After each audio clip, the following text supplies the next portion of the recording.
प्रमाणे आपण मौनगिरी कृषी दीपक मध्ये म्हणजे प्रत्येक वर्षी खरेदी करतो बियाण्याची। तर याही वर्षी आम्ही आलो पुढे पावसाचे अंदाजे 13 तारखेपासून पुढे, पण 13 तारखेच्या अलीकडे आपल्याला बियाणे टाकायचे आहे।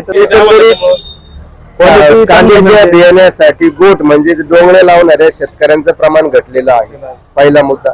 आणि मग कांदा बीज उत्पादन घरी करत असताना त्यामध्ये येणाऱ्या अडीअडचणी आणि दिवसेंदिवस ती प्रक्रिया गुंतागुंतीची होत चाललेली आहे। त्याच्यात काय झालं, बुरशी इतकी वाढली आणि त्या प्रमाणामध्ये प्रोडक्शन मिळत नाही, या सगळ्या गोष्टी असल्यामुळे आता यावर्षी डोंगर इतके भारी होते पण नंतर इतकी वावरी पडली, त्याला मधमाशी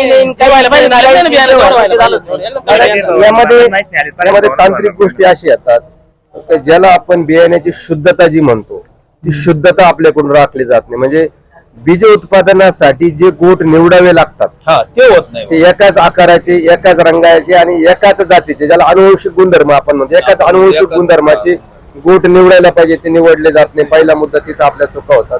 दुसरी गोष्ट, इथून मागचा 5-10 वर्षापूर्वीचा काळ असा होता, लावले गोट कसे 2-4 पाहिलं बियाणं होऊन जात होतं, आपली लागवड होऊन एखादा पाहिलं बियाणं उरत होतं। परंतु मागील 4-5 वर्षापासून निसर्गाचा लहरीपणा, वातावरणाचा अनियमितता यामुळे ज्याच्याकडे अतिशय तंतोतंत काळजी जो शेतकरी घेऊ शकतो, अशा शेतकऱ्यांचं बीजोत्पादन कुठंतरी काही प्रमाणात यशस्वी झालेलं आपल्याला पाहावयास मिळतं। परंतु हे सर्व करत असताना आता मागच्या वर्षी त्यालाही अपवाद राहिलं, नेमकं गोंडे धरायचा टाइम, बियाणे तुरे धरण्याचा टाइम आणि टेम्परेचर 38°C पुढे गेल्यामुळे बियाणं भरण्याच्या कालावधीमध्ये मधमाशीचं जे गमन होतं, त्या गमनाच्या कालावधीमध्ये 38-40 नव्हे तर 42°C पर्यंत तापमान पोहोचल्यामुळे तिथं मधमाशीचं प्रमाण कमी राहिलं आणि त्यामुळे बियाणं भरलं नाही आणि जो उतारा मिळायला पाहिजे, जे उत्पादन, जे प्रोडक्शन मिळायला पाहिजे, अपेक्षित उत्पादन त्या ठिकाणी आपणास पाहावयास मिळालेलं नाही।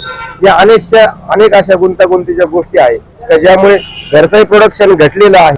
किती नाही म्हटलं तरी 10 ते 15% लोकांनी रोपं टाकून बसलेले। पुढील 4-5 दिवसामध्ये जर सांगितलेला जो पाऊस आहे तो जर कमी जास्त प्रमाणात झाला, पहिले रोप जर गेली तर मोठ्या प्रमाणात बियाण्याची टंचाई येऊ शकते। तर आपल्याला ह्या व्हिडिओच्या माध्यमातून सर्व शेतकरी बांधवांना एक आव्हान करू इच्छितो की सर्व नामांकित कंपन्यांचं बियाणं विक्रीसाठी उपलब्ध झालेलं आहे। आपणास जर बियाणं घ्यायचं असेल तर आपण थोडीशी घाई करून येत्या 4-5 दिवसामध्ये जे बियाणं आपल्याला अपेक्षित आहे ते बियाणं आपलं ताब्यात पाडून घ्यावं। आपणास नम्र विनंती।